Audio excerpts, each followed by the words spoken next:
వెలుపల ద్వారమునొద్ద ఉన్న వారి దగ్గరకు వెళ్ళి తన వెనక తలుపు వేసి అనే మాట నాకు చాలా రోజుల నుంచి నా దగ్గర ఒక యాప్ ఉంది. ఆ యాప్లో నాకు రోజు వచ్చిన భాగాలు వస్తుంటాయి నేను ధ్యానం చేసుకోవడానికి. గత 2-3 నెలల నుంచి ఇదే వచ్చిన భాగం తరచుగా వస్తూనే ఉంది. ఎందుకు ఈ వచ్చిన భాగం తరచుగా నా దగ్గరికి వస్తుందబ్బా అనుకొని నేను దాని గురించి ఆలోచించడం, ధ్యానం చేయడం ప్రారంభించబడినప్పుడే నాకు దేవుడు చెప్పాడు, నువ్వు తలుపు అనే అంశం గురించి వాక్యం చెప్పాలి అని. అసలు విషయాలన్నీ ఇక్కడే ఉన్నాయి. ఇక్కడ జరుగుతున్న సంఘటన ఏంటంటే, దేవుడు నాకు తెలియపరిచిన విషయం ఏంటంటే, దేవదూతలు 2 అతని దగ్గరికి వచ్చారు. అతను వారిని బతిమాలి బలవంతం చేసి ఇంట్లోకి తీసుకొచ్చాడు. వారి ఇంట్లోకి వచ్చాడు. అయితే ఆ ఊరిలో ఉన్న చెడ్డవారందరూ కూడా పాపపు క్రియ చేయడానికి లోతు ఇంటి దగ్గరికి వచ్చారు. ఇంటి దగ్గరికి వచ్చేసరికల్లా ఈ దేవతలందరినీ ఇంట్లో పెట్టి ఇతరు బయటకు వచ్చి ఆ ద్వారాన్ని వెనక నుండి మూసి బయటకు వచ్చి వారితో మాట్లాడుతున్నాడు, వారితో సంతాయిస్తూ ఉన్నాడు, వారికి ఎక్స్ప్లెయిన్ చేస్తూ ఉన్నాడు, వారితో వాదన పెట్టుకుంటూ ఉన్నాడు. మీరు ఇటువంటి పాప పని చేయొద్దని చెప్తున్నాడు. అంటే లోపల ఒకసారి ఈ పిక్చర్ నేను జాగ్రత్తగా ఉన్నాం. నేనేం చెప్పాను, తలుపు, ఆ తలుపు వెనకాల ఉన్న రూమ్ ఏంటి, మన హృదయం. దేవదూతలు లోపలికి వచ్చాడు. కానీ నువ్వేం చేసావు, బయటికి వెళ్ళావు. నువ్వు బయటికి వెళ్ళావు. దేవదూతలు లోపలికి వచ్చాడు, నువ్వేం చేసావు, బయటకి తలుపేసుకున్నావు. అంటే నువ్వు ఎక్కడ ఉన్నావు, నిజంగా నువ్వు లోపల ఉండాలి, కానీ నువ్వు లోపల లేకుండా నువ్వు బయటికి వెళ్ళావు. అంటే ఇది ఒక దృశ్యాన్ని ప్రభు ఎలా చూపిస్తున్నాడంటే, చాలా మంది క్రైస్తవులా ఉంటారంటే దేవుని ప్రేమిస్తారు, దేవుని ఆహ్వానిస్తారు, దేవుని వాక్యం వింటారు, దేవుని స్మృతిస్తారు, కానీ వారు దేవుని లోపలికి ఆహ్వానించిన తర్వాత వారు బయటికి వెళ్ళిపోతారు. లోతు ఏం చేశారు, లోతు నశించిపోవడానికి, లోతు కుటుంబం శపితం అయిపోవడానికి, లోతు కుటుంబము దేవుని దృష్టిలో చాలా భయంకరంగా అయిపోవడానికి కారణం కూడా ఇదే. ఎప్పుడైతే దేవదూతల లోపలికి వస్తే ఇతరు బయటికి వెళ్ళడమే అతడి యొక్క ఆత్మీయమైన లోపానికి, అతడిలో ఉన్న సమస్యకు అది సాదృశ్య రూపముగా కనిపిస్తున్న క్రియ. ఏంటా క్రియ అంటే, దేవదూతల లోపలికి పిలిచి ఇతరు బయటికి వెళ్ళడం అనేది ఒక ఆత్మ సంబంధమైన లోపముగా కనిపిస్తుంది. లోపం ఏంటి, what is the spiritual deficiency అంటే, అతడు దేవుళ్ళో ఉన్నప్పుడు దేవుళ్ళో ఉండాలి, కానీ అతడు దేవుళ్ళో నుంచి బయటకు వచ్చాడు. అంటే దేవుడిని ఆహ్వానించాడు, కానీ దేవుడితో ఉండకుండా, దేవుడితో కలిసి ఉండకుండా బయటకు వెళ్ళాడు. హల్లెలూయా. ఈ విషయం చాలా చాలా చాలా ప్రాముఖ్యమైనదని నేను మీకు తెలియజేస్తున్నాను. ఎందుకంటే ఈ మాట నేను సొంతంగా అనుకోలేదు, ఎందుకంటే అసలు ఈ వాక్యం చెప్పడం అనుకోలేదు. గత 2-3 నెలల నుంచి ఇదే మాట వస్తూనే ఉంది. రోజు నా దగ్గరికి వస్తుంటే దేవుడు అడిగిన ఏంటి ప్రభు, ఏంటి వచ్చిన బాగా ప్రభు చెప్పినాడు, దేవతలు లోపల. అసలు దేవతలు ఎందుకు వచ్చాయి కిందకి, ఎందుకు వచ్చాయి అంటే జాగ్రత్తగా ఉన్నాం. దేవతలు ఎందుకు కిందకి వచ్చాయి, అసలు దేవతలు 3 వచ్చాయి, 2 కాదు. కానీ లోతు దగ్గరికి 2 దేవదూతలు మాత్రమే వచ్చారు, కానీ వాస్తవానికి 3 దేవదూతలు భూమి మీదకి వచ్చారు. లోతును దర్శించడానికి ముందు అబ్రహాంను దర్శించారు. అబ్రహాం దగ్గరికి వచ్చినప్పుడు రాయబడి చూసారా, 18వ వచ్చిన భాగంలో, 18వ అధ్యాయంలో అక్కడ రాయబడి ఉంది. 2వ వచ్చిన భాగంలో, అతడు కన్నులెత్తి చూసినప్పుడు 3 మనుషులు. ఎంతమంది రాస్తుంది అక్కడ, అదే 3 మనుషులు. కానీ అబ్రహాం దగ్గరికి వచ్చినప్పుడు 3, కానీ లోతు దగ్గరికి వచ్చినప్పుడు ఎంతమంది, 2 ఉన్నారు.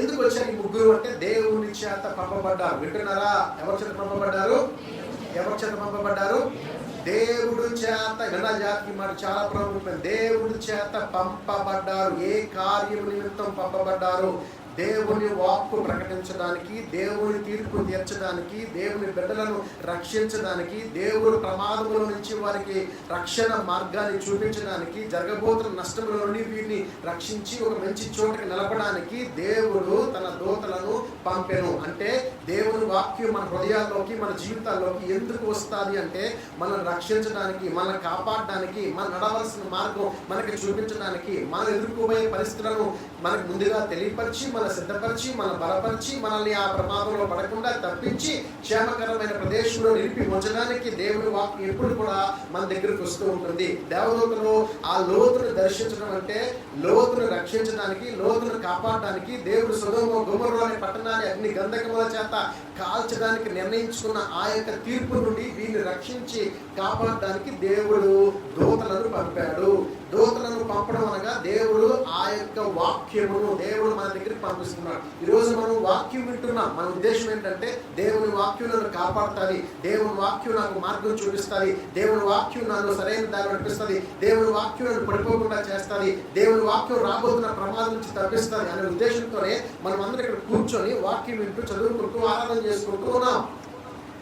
అలాగే దేవుడు కూడా లోతు దగ్గరికి దూతలను పంపించాడు. కానీ అతను ఏం చేశాడంటే దేవుని వాక్యం విన్నట్టే విని దేవుని ఆహ్వానించినట్లే ఆహ్వానించి అతడు బయటికి వెళ్ళి అతను తన సమస్యను పరిష్కరించుకునే ప్రయత్నం చేస్తున్నాడు. ఈరోజు ఎంతమంది క్రైస్తవులు ఈ విధంగా బ్రతుకుతూ ఉన్నారు? పేరుకు మాత్రమే క్రైస్తవులు. హృదయంలో యేసు ప్రభు ఉంటాడు. హృదయంలో వారు దేవుడు చోటిస్తారు, దేవుడితో మాట్లాడతారు, దేవుడితో ఉంటారు, ప్రార్థన చేసుకుంటారు. వారి ఇల్లు కూడా క్రైస్తవ ఇల్లే, వారి పేరు కూడా క్రైస్తవ పేరే, వారు జీవించే జీవితం క్రైస్తవ జీవితమే. కానీ దేవుడు మాత్రం వారు ఉండరు. లోతు నశించుకుని కారణం ఏంటి? బైబిల్ చెప్తుంది లోతు నీతిమంతుడు అని చెప్తుంది. కానీ నిజానికి లోతు నీతిమంతుడైనా ఎంత నీతి ఉందో అతనిలో కాపాడబడడానికి. నిజంగా నీతిమంతుడు అయితే అతని కుటుంబం ఎందుకు భ్రష్టుడైపోయింది? ఎందుకు తన బిడ్డలు నశించిపోయారు? ఎందుకు శపితమైన సంతానానికి అతను పితృడిగా ఎందుకు మిగిలిపోయాడంటే అతను నీతి అతన్ని కాపాడలేకపోయింది. ఇక్కడ కనిపిస్తున్న నీతి లోతు సొంత నీతి, ఇది దేవుడి నీతి కాదు. దేవుడు దూతలను పంపించింది ఎందుకో తెలుసా? ఒక మార్గం చూపించడానికి. అంటే నువ్వు ఎలా బ్రతకాలి, ఎలా నడుచుకోవాలి, నీ నిర్ణయం ఎలా ఉండాలి, ఇప్పుడు నువ్వేం చేయాలో నేను నీకు చెప్తాను, ఆ రకంగా నువ్వు ప్రవర్తించు అని చెప్పడమే దేవుడు దూతలను పంపించడం. అదే మాట నీవు ఎలా బ్రతకాలో నేను చెప్తాను, నువ్వు ఎలా జీవించాలో నేను చెప్తాను, నువ్వు ఎలా నడవాలో నేను చెప్తాను, నీకు ఏ మార్గంలో వెళ్ళాలో నేను చెప్పాను అంటున్నదే ఈ పరిశుద్ధ గ్రంథం కూడా, బైబిల్ గ్రంథం కూడా. నువ్వు ఎలా బ్రతకాలో నీకు చెప్పేది బైబిల్, నీకు మార్గం చూపించేది ఈ పరిశుద్ధ గ్రంథం. నువ్వు ఎలా నడుచుకుంటావు, ఎలా నిర్ణయిస్తావు, ఏం చేయాలి, ఈ పరిస్థితుల్లో ఎలా ప్రవర్తించాలని చెప్పేది కూడా ఈ బైబిలే, ఈ పరిశుద్ధ గ్రంథమే. ఇది మనం నడిపించేదిగా ఉండాలి, ఇది మనకు భరించేదిగా ఉండాలి, మనం ఎదుర్కొనే పరిస్థితులకు మనం సిద్ధపరిచేదిగా ఉండాలి. దేవతలు అందుకే వచ్చాయి. కానీ లోతు నశించిపోయిన వ్యక్తిగా మనకు కనిపిస్తున్నాడు. ప్రియులారా, దేవుని స్తోత్రం, హల్లెలూయా. అసలు నీతి అంటే మనం వచన భాగం చదువుకుందాం. చూడండి, పేతురు రాసిన పత్రిక 2వ పేతురు రాసిన 2వ పత్రిక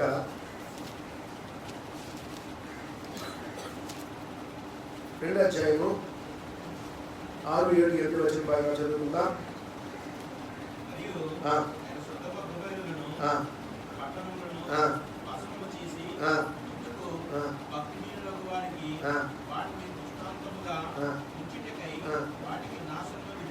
ఒకసారి అక్కడ ఆగాలి. ఎందుకంటే ఎందుకు సొదొమ గొమొర్రా నాశనం చేస్తున్నాడు, భస్మం ఎందుకు చేస్తున్నాడు అంటే రాబోతున్న వారికి ఒక గుణపాఠంగా, ఒక మూల పాఠంగా నేర్చుకునే విధంగా వారు అటువంటి భస్మంలో వారు ఉండకుండా ఉండడం కొరకు దేవుడు ముందుగానే ఈ వృత్తాంతాన్ని తెలియచేయడానికి అర్థంగా జరిపించాడు. తర్వాత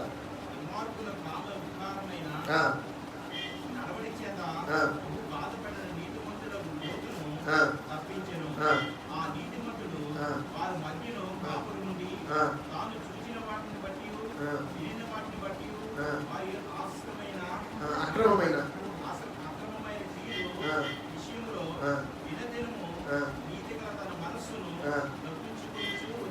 ఓకే, వెరీ గుడ్, హల్లెలూయా. నీతిగల తన మనస్సును దినదినము, ఇది మంచిదా చెడ్డదా? వినాలా? మనకి ఈ మాట చాలా ముఖ్యమైనది మాట వినాలి. నీతిగల తన మనస్సును దినదినము బాధ పెట్టుకుంటూ నొప్పించుకుంటూ వస్తున్నాడంట. ఇది మంచిగా చెడ్డ? అలా నొప్పి పుట్టచ్చా పుట్టకూడదా? అలా నొప్పి పుట్టచ్చా పుట్టకూడదా? అంటే పుట్టకూడదు, పుట్టకూడదు, నొప్పి పుట్టకూడదు అంటే ఏంటని ఈ మాట అర్థం అవ్వాలి. చాలా మంది వెళ్ళడం లేదు, పిల్లలకి వెళ్ళకూడదు, కూర్చోవాలి. ముఖ్యమైన విషయం చెప్పాడు, వినాలి అందరూ దయచేసి. ఏంటిది, దీని అర్థం ఏంటి అంటే తనలో 2 విషయాల పట్ల అలజడి జరుగుతూ ఈ అలజడిలో అతడికి నొప్పి పుడుతుందంట. ఎలా అర్థం చేసుకోవాలి ఈ మాట? అర్థం చేసుకోవడం కోసం ఎలా నొప్పి పుట్టిందో ఆ నొప్పి మంచిదో కాదో ఒకసారి అర్థం చేసుకుందాం. అక్కడే మనకు అర్థమైపోతుంది నీతి అనేది ఏంటో అర్థమైపోతుంది. నీకు నొప్పి పుడితే నువ్వు నీతి మంతులు కావు. నీకు నొప్పి పుడితే కనుక నీ హృదయంలో ఆ నొప్పి అనేది పుడుతూ ఉంటే, నీ మనసు నొచ్చుకుంటూ ఉంటే కనుక నీవు ఇంకా పరిపూర్ణమైన నీతి మంతుడు కాలేదని అర్థం. ఎలాగో అర్థం చేసుకున్నాం. ఉదాహరణకి ఒక షుగర్ పేషెంట్ ఉన్నాడు. ఆ షుగర్ పేషెంట్ ఉన్నాడు, ఇంట్లో ఉన్నాడు. అతనికి స్వీట్స్ అంటే చాలా ఇష్టము. చుట్టాలు అందరూ వచ్చారు, రకరకాల పిండి వంటలు తీసుకొచ్చారు. చక్కగా ఇంట్లో పిల్లలు ఉన్నారని ఇంట్లో రకరకాల స్వీట్స్ అనేవి ఉన్నాయి. ఆ భార్య భర్త అన్నది, ఏమంటే మీకు షుగర్ కనుక మీరు ఎట్టి పరిస్థితుల్లో మరి స్వీట్స్ ఏమి ముట్టుకోకూడదు, మీరు తిన్నారంటే మటుకు మీకు ఆరోగ్యం చెడిపోతుంది, పాడైపోతుంది, షుగర్ లెవెల్స్ పెరిగిపోతాయి, ఎట్టి పరిస్థితుల్లో కూడా మీరు తినకండి అని చెప్పి అది తీసుకొని వెళ్ళి బీరువా పైన చక్కగా పెట్టిలో పెట్టింది. అలా ఉంచింది ఆమె. ఉంచినప్పుడు వాళ్ళు ఏం చేశారంటే, అప్పుడు ఏం చేశారంటే లోపలికి వచ్చి భార్య లేనప్పుడు, పిల్లలు లేనప్పుడు లోపలికి వచ్చి ఆ బీరువా పైన స్వీట్ బాక్స్ తీసి తన నచ్చిన స్వీట్లన్నీ తినేస్తారు.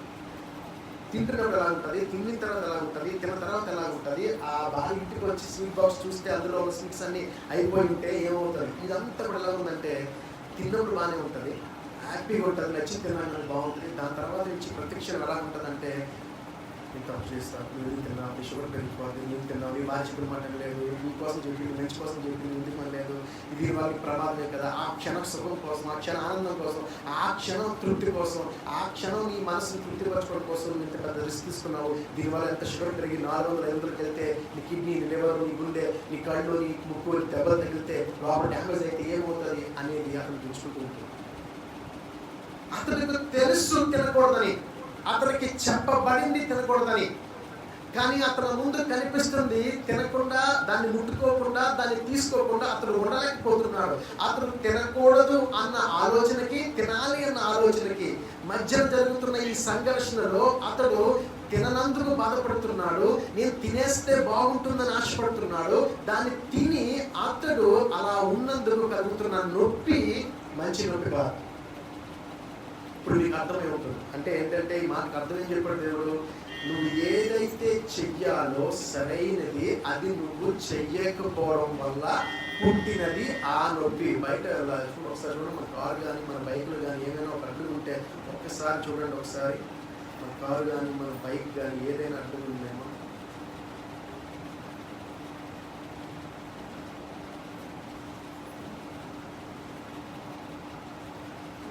టైంలోనే డిస్టర్బెన్స్ వస్తుంది. మన సమస్య కదా, ఇందరు వినాలమ్మా నేను చెప్పే ముఖ్యంగా. అంటే లోతు ఎందుకు నొచ్చుకుంటున్నాడు, ఎందుకు బాధపడుతున్నాడంటే అతడు చెయ్యవలసింది చేస్తుండి నొప్పి లేకుండా ఉండాలి. అతడు చెయ్యకూడదు చేస్తూ నొప్పితో ఉన్నాడు. హల్లెలూయా, హల్లెలూయా. దేవుడు తలుపు ఎదురు ఉన్నాను, నువ్వు తలుపు తెరువు, నా స్వరం వింటే తలుపు తెరువు, నేను లోపలికి వస్తాను. నేను లోపలికి వచ్చినట్టే నీకు శాంతి, సమాధానం, నెమ్మది కలిగజేస్తాను. నొప్పి పుట్టించు దేవుడు. నీతిమంతుడుగా బతకడం నీకు నొప్పి అయితే నువ్వు నీతిమంతుడు కాదు. నువ్వు దేవుడి కొరకు బ్రతకడం నీకు నొప్పి అయితే నువ్వు దేవుడి కొరకు బ్రతకడం లేదు. ఉపవాసం ఉండడం నీకు నొప్పి అయితే నువ్వు ఉపవాసం చేయక్కర్లేదు. నువ్వు దేవుడి కోసం పాట పాడుతూ, దేవుడి కోసం స్తుతి చేస్తూ, దేవుడి కోసం నువ్వు ఆరాధన చేస్తూ, దేవుడి కోసం నువ్వు బ్రతుకుతూ, దేవుడి కోసం కానిపించి, దేవుడి కోసం దర్శనం భావించి, దేవుడి కోసం నువ్వు ప్రయాసపడి నువ్వు బాధపడుతూ ఉన్నట్లయితే నువ్వు చేసిన పని నీకు నీతి కావ్య చేయడం లేదు. మరి లోతు అలాగే ప్రవర్తించాడు. వింటున్నారా? హల్లెలూయా, హల్లెలూయా.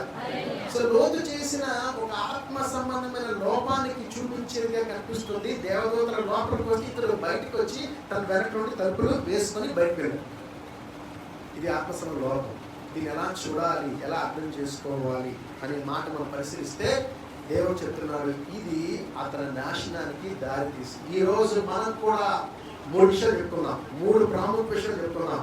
లోతు నశించుకోవడానికి, ఆ ద్వారం వెనకాల అలా వేయడానికి గల 3 కారణాల గురించి మనము చెప్పుకొని, మనం అలా ఉన్నా మేము ఒకసారి పరిశీలన చేసుకుందాం. హల్లెలూయా. మొట్టమొదటి వచ్చిన భాగం మనం పరిశీలిస్తే, మొట్టమొదటి విషయాన్ని మనం పరిశీలిస్తే కనుక దేవుడు చెప్తున్నాడు, అక్కడ పేతురు రాసిన పత్రిక 2వ పేతురులో మనం చూసినట్లయితే 2వ అధ్యాయంలో చూసినట్లయితే ఏమని రాయబడింది, ఆ నీతిమంతుడు, 8వ వచ్చిన భాగంలో, ఆ నీతిమంతుడు వారి మధ్యను కాపురం ఉండి, ఎవరి మధ్య ఉన్నాడు? ఆ మధ్యన కాపురం. ఎవరి మధ్య అతడు? దుష్టుల చెడ్డవారి మధ్య ఆయన నివాసం ఏర్పాటు చేసుకున్నాడంట. ఇది మొదటి లోపం. ఎవరండి వాడు దేవుని ప్రేమిస్తున్నానని చెప్పి మరి దేవుని మూలకి పెట్టినోడు, దేవుని వెనక పెట్టేసి వాడు బయటకు వచ్చినవాడు ఎట్లాంటి వాడు తెలుసా? వాడు లోకంతో సహవాసం చేసేవాడు, లోకాన్ని ప్రేమిస్తున్నవాడు, వాడు లోకం మధ్యలో బ్రతుకుతున్నవాడు. అంటే ఈ వాక్యం చెప్తుంది అతడు నీతిమంతుడైనప్పుడు కూడా వారి మధ్య కాపుడు. ఎందుకున్నారు అక్కడ?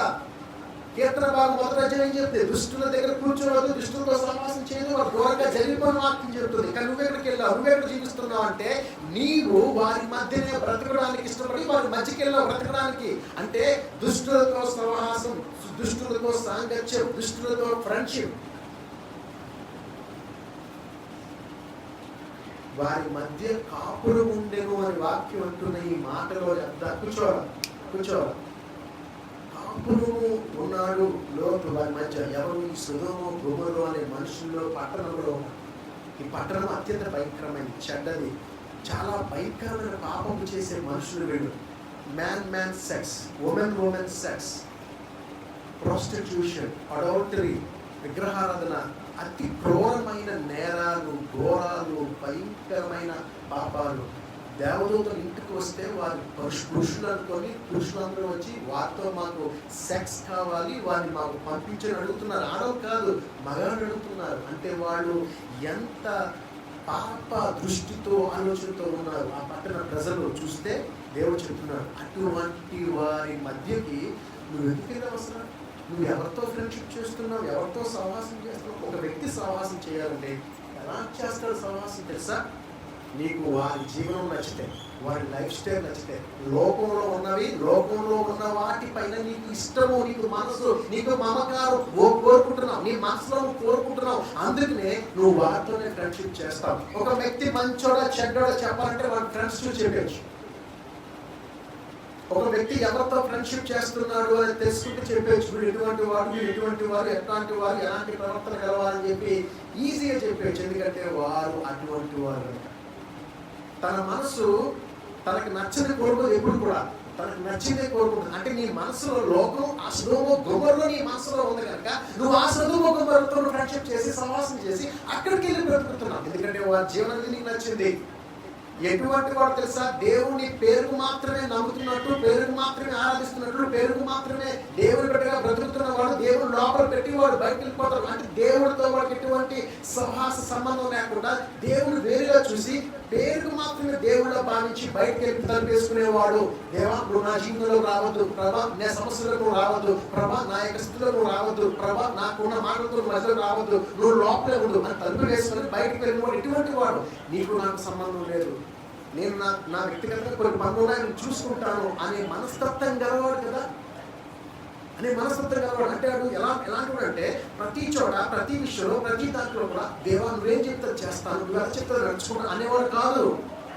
తన సొంత ఆలోచనలు, తన సొంత నిర్ణయాలతో నడిచేవాడు అన్నమాట.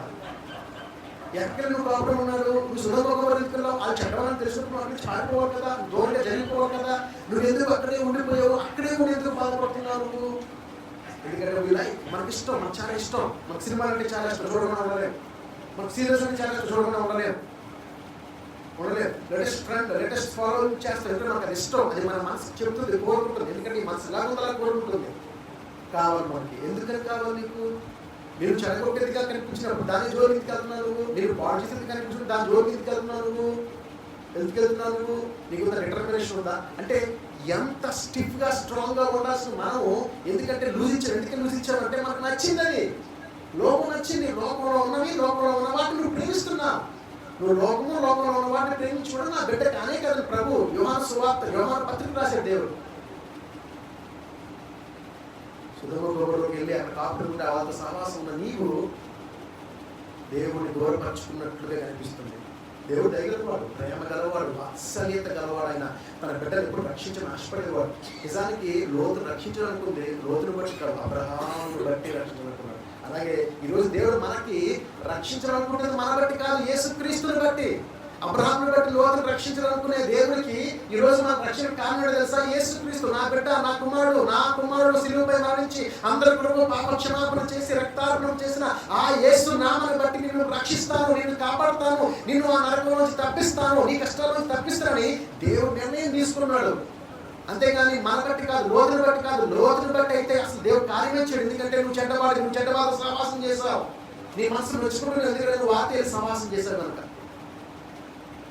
ఒక వ్యభిచారం చేసే స్త్రీతో ఇంకో వ్యభిచారం చేసి ఫ్రెండ్షిప్ చేస్తాడు. ఒక గుట్టు చప్పుడుగా తన భర్తతో కాపురం చేసి మర్యాదస్తులుగా గౌరవంగా బ్రతికి వెళ్ళి దాంతో సమాచారాలు ఖచ్చితంగా ఉండదు. అమ్మో నీరు నాకు చెడ్డ పేరు వస్తుంది, నాకు బ్యాడ్ నేమ్ వస్తుంది, వాళ్ళు జోలికి వాళ్ళకి వస్తుంది. దూరంగా జరిగిపోతుంది. ఇటువంటి ఏరియాలో మనం ఉండద్దండి, మనం మరో ఏరియాకి వెళ్ళిపోవాలండి, మన ఏరియాలో మనం మంచిగా ఇల్లు చూసుకుందాం, మన పిల్లలు చెడిపోతారు, మన కుటుంబం చెడిపోతారు, మన చెడ్డ పేరు వస్తుంది అని భావిస్తారు. దొంగతనం చేసినప్పుడు వెళ్ళి వాళ్ళతో ఫ్రెండ్షిప్ కూడా చేస్తారా? మోసాలు చేయడం ఫ్రెండ్షిప్ కూడా చేస్తారు. చేయడం ఎందుకంటే వారితో ఉంటే మనం చెడిపోతాం, వారితో ఉంటే మనం పడైపోతాం అని దాని జోలికి వెళ్ళకుండా ఉంటారు. కానీ ఇక్కడ అబ్రహాం ఇక్కడ వాక్యం చెప్తుంది, లోతు వారి మధ్య కాపురం ఉండేను, అందుకని అతని మనసు నొచ్చుకుంటుంది. ఎందుకంటే నీకు తెలుసు అలా ఉండకూడదని, నీకు తెలుసు అలా చేయకూడదు, నీకు తెలుసు వారితో ఉండకూడదని. కానీ నీ సహవాసము, నీ ఫ్రెండ్షిప్, నీ యొక్క సాంగత్యం, నీ మనసు ఆ లోకంలో, ఆ సుధమో గొమ్మరంలో ఉన్న వాటిని నువ్వు కోరుకుని ఇష్టపడ్డావు కనుక అక్కడికి వెళ్ళావు నువ్వు. ప్రమాదకరమైన ప్రభు సెలవిస్తూ ఉన్నాడు. సో మొదటి లోపం, అతను దేవుడితో ఉండకుండా, అసలు నిజానికి ఆ దేవుడు వచ్చింది, దూతలను పంపించింది రక్షించడానికి వచ్చిన దేవుడితో నువ్వు కలిసి ఉండాలా. మనం ఏం చేస్తున్నామంటే బయటకు వెళ్ళిపోయి తలుపేసేస్తున్నాం, ప్రభుని బంధించేస్తున్నాం. ఆ మనుషులందరూ బయటకు వచ్చి దూరం దగ్గర తలుపుకుంటుంటే ఆ సమస్య నువ్వు పరిష్కరించగలవా? దేవుడు పరిష్కరించగలవు. దేవుడే పరిష్కరించగలవు, నువ్వు కాదు. సో మొదటి లోపం అంటే మనకు ఒక దృశ్యాన్ని దేవుడు చూపిస్తున్నాడు. నన్ను వేరుపరిచాడు, నన్ను బంధించాడు, నాతో కలిసి ఉండలేదు, నాతో కలిసి సమస్యలు ఎదుర్కోలేదు, నన్ను ఒక పెట్టి నన్ను బంధించిన లోతు చూసావా? అలా ఉండడం వల్ల అలా ఎందుకున్నాడంటే అతను లోకాన్ని ప్రేమించి లోకంతో సహవాసం చేసి లోకం మధ్యలో బ్రతుకుతున్నాడు. యోహాను సువార్త 5వ అధ్యాయంలో కుంటువాడు కనిపిస్తాడు. ఎక్కడ? బెతెస్దా కోనేరు దగ్గర కుంటువాడు కనిపిస్తాడు. ఆ వచ్చిన భాగాలు జాగ్రత్తగా చదివితే మనకు ఒక విషయం కనిపిస్తుంది. ఏంటంటే అతడు ఇక్కడ వచ్చిన భాగాలు ఎలా రాస్తుంటాయంటే, బెతెస్దా కోనేరు దగ్గర చాలా మంది కుంటోళ్ళు, గుడ్డోళ్ళు, ఓచకాలు చేతులు గలవారు ఉన్నారు. వారి మధ్యలో ఎవరున్నాడు? ఈ కుంటోడు ఉన్నాడు. అలా ఎందుకు రాయాలి? అలా వాక్యం ఎందుకు రాయాలి అంటే అది ఎంతసేపు ఎక్కడున్నాడంటే నిజంగా అతడు బెతెస్దా కోనేటి పైన ఆధారపడకుండా నా దేవుడు రక్షిస్తాడు. నేను సొదొమ గొమొర్రాలో ఉంటేనే దీవించబడతానా? నేను సొదొమ గొమొర్రాలో ఉంటే నేను రక్షించబడతానా? లేదు. నేను ఎక్కడున్నా దేవుడు దీవించడం నమ్ముంటే కనుక ఆ చోటుకి వెళ్ళకూడదు. అలాగే ఈ కుంటివాడు కూడా ఆ కుంటోళ్ళు, గుడ్డోళ్ళు, మోగోళ్ళు, చెవిటోళ్ళు, ఓచకాలు, చేతులు వారు, పక్షవాయుగాలు అందరూ కూర్చున్నారు. రోజు అందరూ అక్కడ కూర్చొని బాధ మధ్య విడి కూర్చొని దేవానంద దర్శనం. నువ్వు ముందు ఆ చోటు మార్చను ఆయన, నువ్వు అనున్నావు. It's a physically handicapped country అంటే అర్థం ఏంటంటే స్థితి గురించి మాట్లాడుతున్నాడు. ఆ మాట స్థితి వేస్తుంటే నువ్వు అసంపూర్ణమైన, ఏమీ చెయ్యలేని, లోపము కలిగిన, అవిటితనం కలిగిన స్థితి అందు నీవు నిలిచి ఉంటే దేవుడు ఎందుకు దయ చూపిస్తాడు? ముందు నువ్వు ఆ స్థితి నుండి బయటికి రా. అవిటితనము, లోపము, అసంపూర్ణమైన స్థితి లోకపు స్థితి. లోకము అన్నీ ఇవ్వలేదు, నీకు అన్ని ఇవ్వదు. నీకు తినడానికి తిండి ఇవ్వగలదు, బట్ట ఇవ్వగలదు, కుటుంబం ఇవ్వగలదు, ఇల్లు ఇవ్వగలదు, వాకిలు ఇవ్వగలదు, సుఖము సౌఖ్యం ఇవ్వగలదేమో. కానీ పరిశుద్ధత, పవిత్రత, శాంతి, సమాధానము, పరలోక రాజ్యము, దేవుని బిడ్డగా ఉండుట, క్షమాపణ, ఇవి లోకంలో ఉన్న వాటిని కలగజేయలేవు. సుధమో గొమొర్రాలో నువ్వెందుకున్నావు? నువ్వెందుకు వారితో సహవాసం చేశావు? అలా చేశావంటే అర్థం ఏంటో తెలుసా? నువ్వు దేవునితో కలిసి లేవు అని అర్థం. హల్లెలూయా. సో ఒక తలుపు మనకేం చెప్తుంది? నువ్వు లోపలికి దేవుని పెట్టి నువ్వు బయటకు వచ్చి తలుపు వేసావు వెనక నుంచి. ఈ వాక్యం ఎంత స్పష్టంగా రాయాల్సిన అవసరం లేదు. లోతు బయటకు వచ్చి తన వెనక నుండి తలుపు వేసానని చెప్పి అంత క్లియర్గా 19వ అధ్యాయంలో రాయాల్సిన అవసరం లేదు. కానీ దేవుడు చెప్తున్నాడు అర్థం ఏంటంటే మనం సెపరేట్, నీకు నాకు మధ్య. నేను లోపలికి వస్తే నువ్వు బయటకు వెళ్ళిపోయావు, నేను బయట ఉంటే నువ్వు లోపల ఉంటావు. అంటే మనం కలవటం లేదు. చూస్తావా? దేవుడితో చాలా మంది కలవరు. కారణం ఏంటంటే వారి మాట వారిదే, దేవుడి మాట దేవుడిదే. వారి ఆలోచన వారిదే, దేవుడి ఆలోచన దేవుడిదే. వీరి దారి వీరిదే, దేవుడిదే. వీరి తలపు వీరిదే, దేవుడి తలపు వీరిదే. వీరికి ఎప్పుడు కూడా మ్యాచింగ్ మనకు అవ్వదు. నువ్వు చెప్తే నేను చేస్తాను, నువ్వేం చెప్తా చేస్తావు అనుకునే మనస్సు, దైవ సంబంధమైన జీవితం లేకపోవడమే అత్యంత ప్రమాదకరమని ప్రభువు సెలవిస్తూ ఉన్నాడు. దేవుని స్తోత్రం. హల్లెలూయా. రెండో విషయాన్ని గమనిద్దాం. రెండో విషయం గమనించినట్లయితే కనుక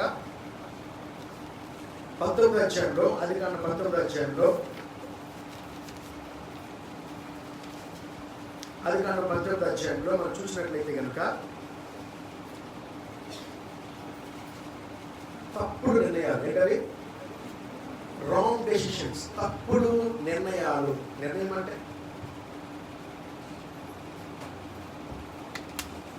అక్కడ చదువుకున్న కథలో మనకి ఏం కనిపిస్తుంది? ఆ 5వ వచన భాగంలో 4వ వచన భాగంలో, వారు పంట కొనక ముందు ఆ పట్టణస్థులు అనగా సులభ మనుషులు, బాలురు, వృద్ధులు, ప్రజలందరూ నలుదిక్కల నుండి కూడి వచ్చి ఆ ఇల్లు చుట్టి వేసి లోతును పిలిచి, ఈ రాత్రి మీ వద్దకు వచ్చిన మనుషులు ఎక్కడ? మేము వారిని కూడినట్లు మా యొద్దకు వారిని వెలుపలకు తీసుకొని రమ్మని అతనితో చెప్పగా. ఓకే, హల్లెలూయా, హల్లెలూయా, హల్లెలూయా. తప్పుడు నిర్ణయాలు, తప్పుడు నిర్ణయాలంటే తప్పుడు మార్గాలు. తప్పుడు నిర్ణయాలంటే తప్పుడు మార్గాలే. నీ నిర్ణయం అంటే నీ మార్గం. యాక్చువల్ నిర్ణయం అంటే మార్గం. నువ్వు ఎంచుకున్న మార్గం నీ నిర్ణయం ద్వారా ప్రారంభించబడతాదన్నమాట. సో తప్పుడు నిర్ణయం అంటే తప్పుడు మార్గం. సమస్య ఇంటి ముందుకు వచ్చింది, సమస్యలో ఉన్నాడు. అంటే ఎలా సమస్యలో ఉన్నాడంటే, పురుషులు అని, వృద్ధులని, ఎవరొస్తుంది అందరూ మగాళ్ళు ఇంటి చుట్టూ చేరి గుమ్మిగా కొడి తలుపు కొడుతూ ఉంటే ఒక పరిస్థితి వచ్చింది, ఒక సమస్య వచ్చింది. వచ్చినప్పుడు నిర్ణయము నీది అవ్వకూడదు, నిర్ణయము సరైనది అవ్వాలి. నిర్ణయము నీ సొంత నిర్ణయం అస్సలు అవ్వకూడదు.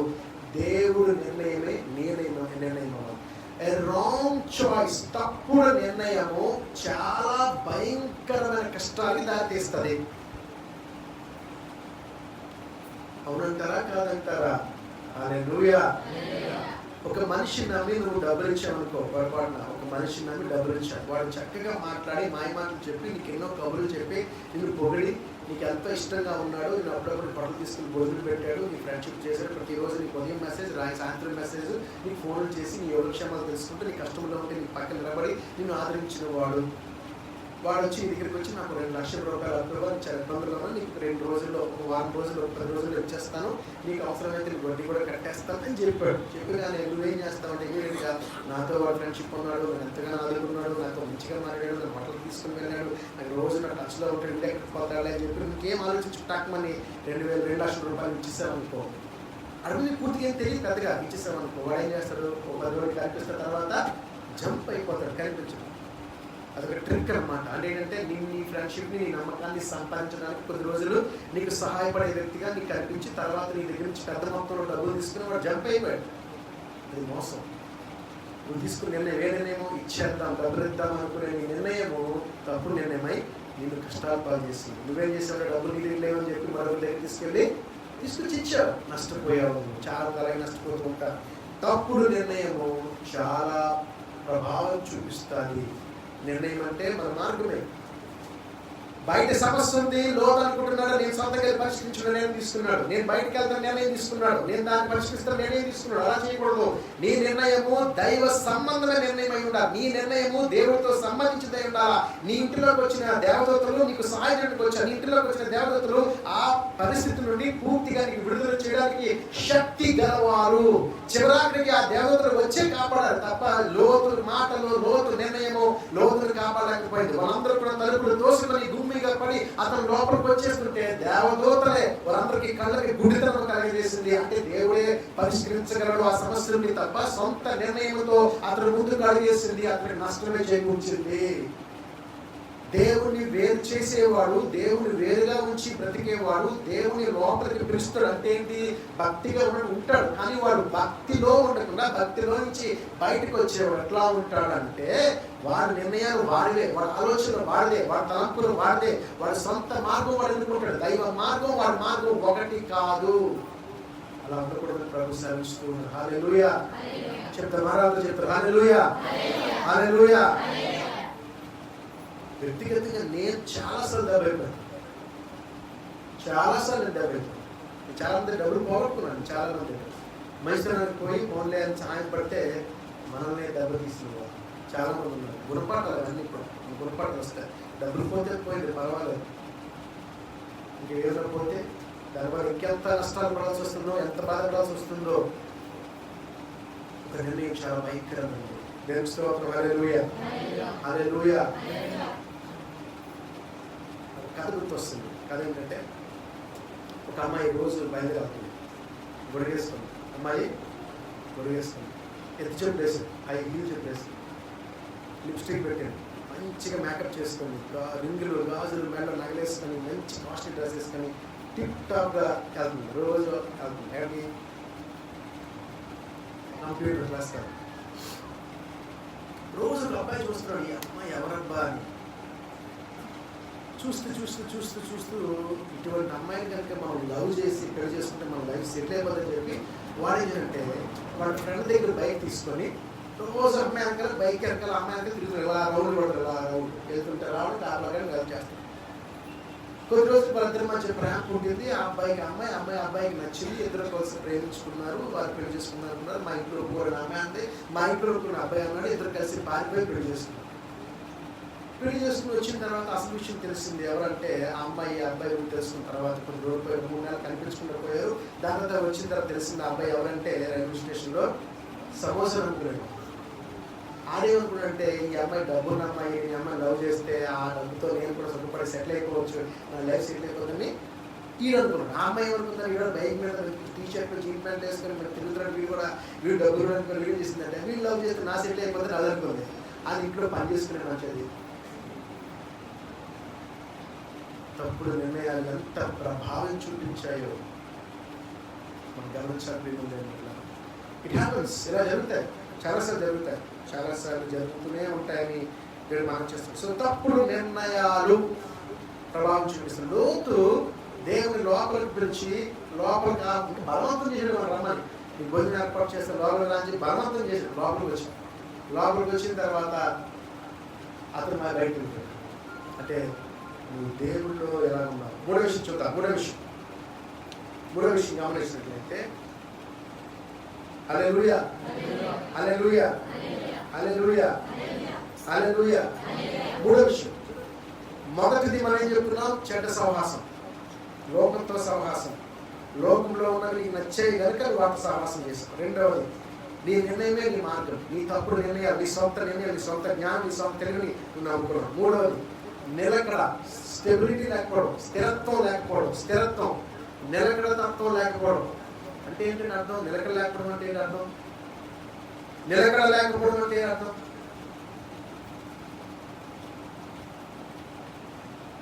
తాను ఏదైతే నమ్మాడో ఆ నమ్మిన దాన్ని గట్టిగా పట్టుకోకపోవడం.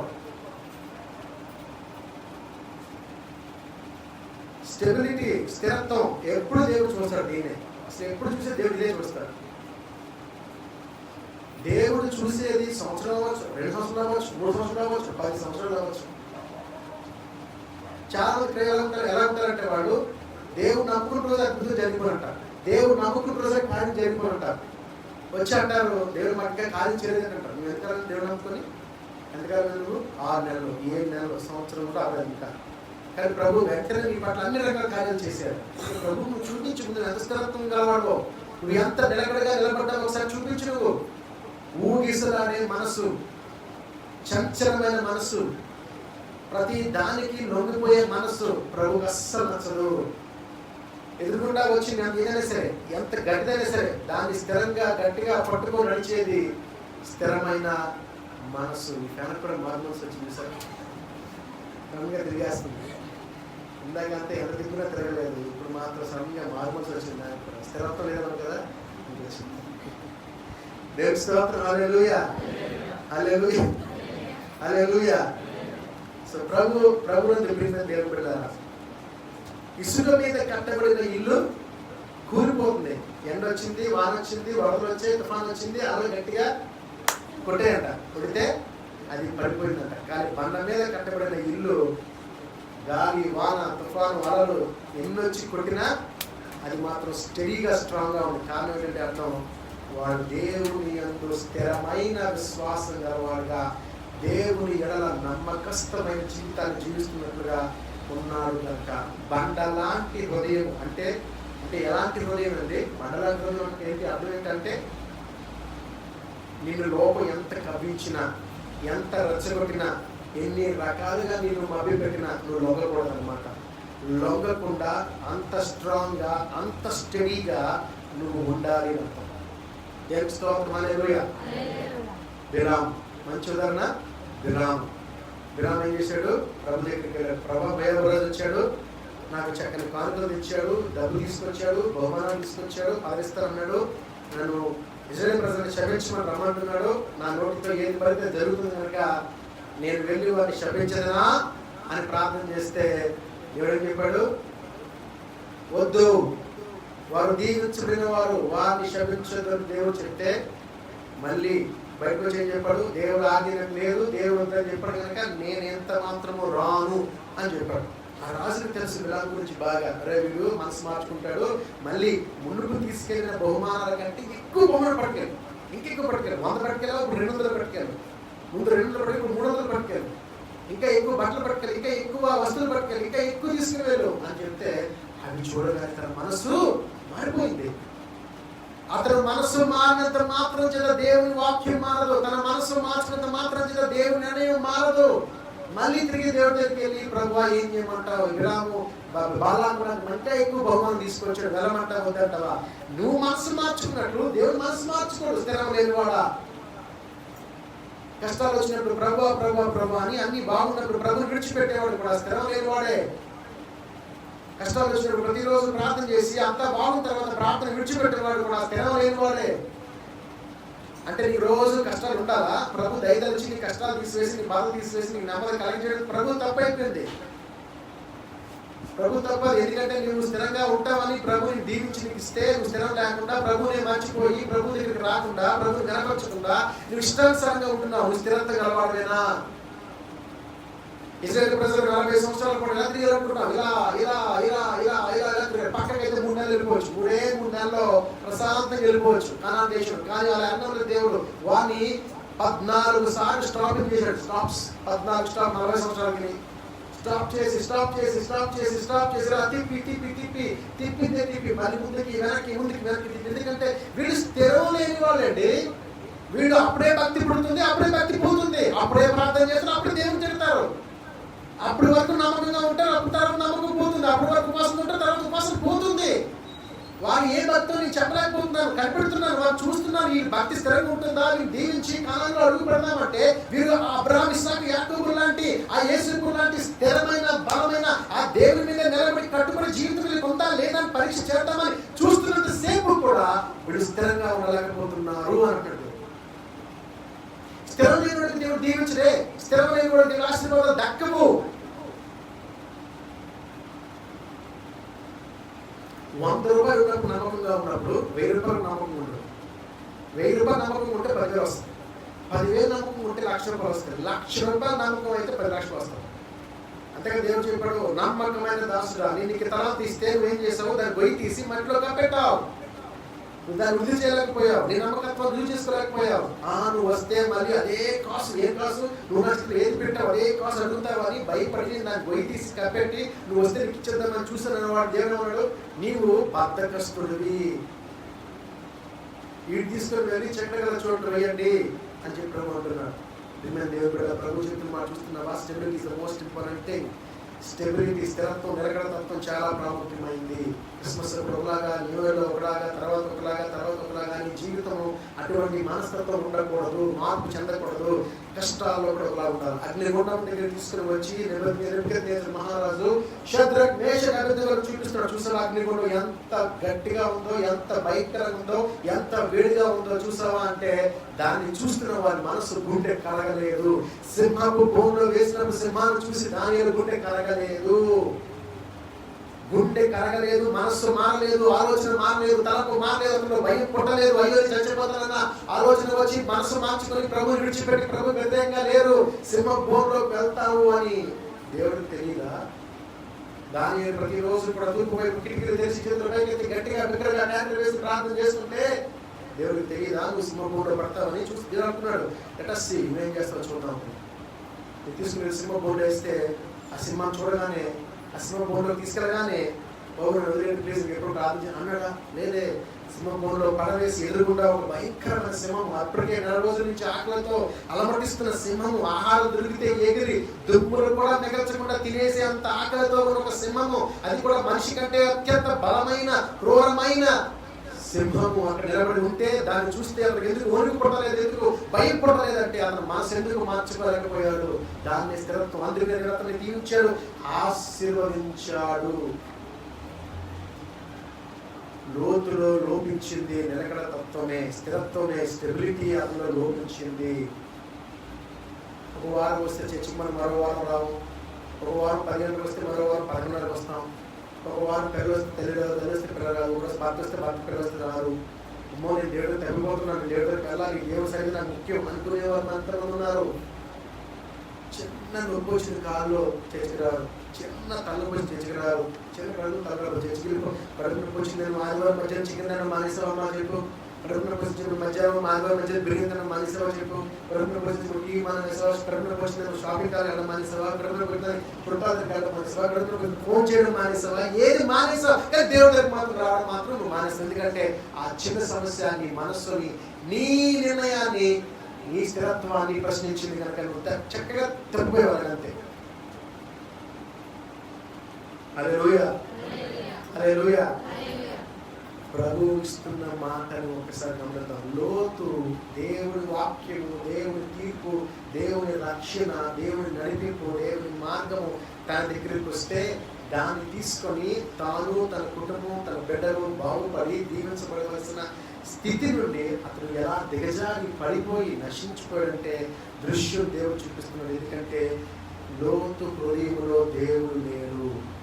దేవుని ఆహ్వానించినప్పటికీ కూడా అతడు హృదయం నుండి తప్పిపోయిన వాడు, హృదయంలో నుండి దేవుని నుండి దూరం అయిపోయిన వాడుగా లోతు మనకు కనిపిస్తుంది.